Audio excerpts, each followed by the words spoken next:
அலிபாபாவும் 40 திருடர்களும் ஒரு சிறுகதை. ஒரு காலத்தில் பண்டைய பாரசீக நாட்டின் ஒரு நகரத்தில் 2 சகோதரர்கள் வாழ்ந்தனர், காசன் மற்றும் அலி பாபா. காசன் செல்வந்தராகவும் பேராசை உடையவராகவும் இருந்தார். அலி பாபா ஏழையானாலும் நல்ல மனம் கொண்டவரும். அவர் காட்டில் மரம் வெட்டி தனது 3 கழுதைகளுடன் வாழ்க்கையை நடத்தினார்.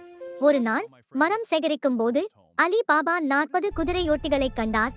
அவர்கள் ஒரு பெரிய பாறை அருகே சென்றனர். அவர் உடனே ஒரு மரத்தில் மறைந்து பார்த்தார். திருடர்களின் தலைவர் பாறை முன் நின்று திறந்திடு சீசே என்று கூச்சலிட்டான். அதை கேட்டவுடன் ஒரு பெரிய கல் கதவு திறந்து அதற்குள் தங்கம், வெள்ளி, ரத்தினங்கள், பட்டாடைகள் போன்ற பொக்கிஷங்கள் மின்னின. திருடர்கள் தங்கள் கொள்ளைகளை உள்ளே வைத்து மூடிட்டு சீசே என்று சொன்னதும் கதவு மூடப்பட்டது.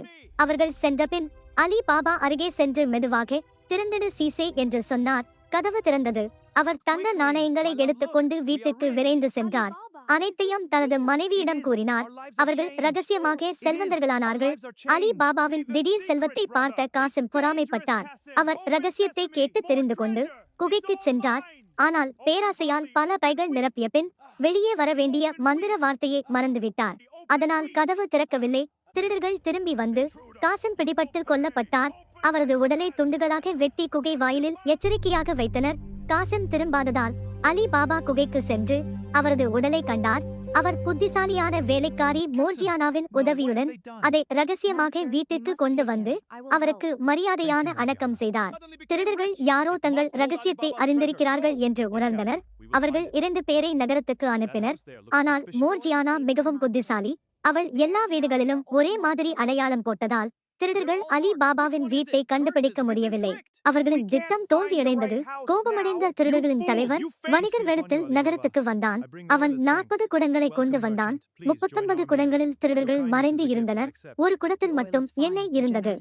அவன் அலி பாபாவின் வீட்டில் தங்கிக் கொண்டு இரவில் தாக்க திட்டமிட்டான். ஆனால் மோர்ஜியானா ஆபத்தை உணர்ந்தாள். அவள் பெரிய பாத்திரத்தில் எண்ணெயை கொதிக்க வைத்து ஒவ்வொரு குடத்திலும் ஊற்றி மறைந்து இருந்த திருடர்களை அமைதியாக கொன்றாள்.